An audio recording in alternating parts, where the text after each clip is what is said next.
Commonly જે pain ક્લિનિકની મુલાકાતે આવતા દર્દીઓનો પરિચય આપું તો સૌથી સામાન્ય કારણ આપણને કમરનો દુખાવો, બેક પેઇન.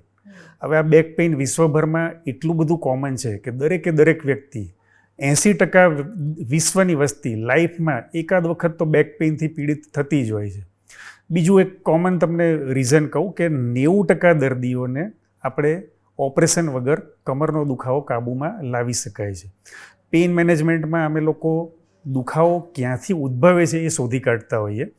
અને તમને થોડાક કમરના દુખાવાના વિશિષ્ટ ઉદાહરણ આપું કે સામાન્યમાં સામાન્ય તકલીફ જે હોય કે ગાદીનો ઘસારો થવો કે ગાદી ફાટી જવી, જેને degenerative disc, disc tear, annular tear કે ડિસ્ક હર્નિએશન આવી વિવિધ સાયન્ટિફિક ટર્મિનોલોજીથી ઓળખતા હોઈએ છીએ.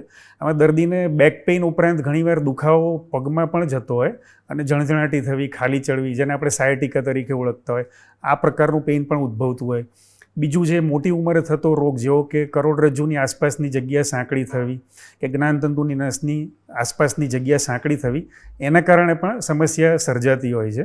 બીજું હાડકાં નબળા થવાને કારણે પણ અમુક પ્રકારની ફરિયાદ ઉદ્ભવતી હોય. એક જે મણકા જે છે એ કેવું છે, આખું એક બિલ્ડિંગ બ્લોક્સ છે. 33 માળનું બિલ્ડિંગ હોય એ રીતે એક મણકા બીજા મણકા પર ગોઠવાયેલા હોય. એમાં જો મણકો એકબીજા પર ખસે તો એને આપણે સ્પોન્ડાઇલોલિસ્થેસિસ તરીકે ઓળખતા હોય. તો એના કારણે પણ બેક પેઇન અને નસ પર દબાણ આવવાથી પગમાં પણ દુખાવો આવતો હોય. તો આ બધી એક કોમન ફરિયાદ હોય જેને અમે સચોટ નિદાન દ્વારા પેશન્ટને કસ્ટમાઇઝ સોલ્યુશન આપતા હોઈએ છીએ.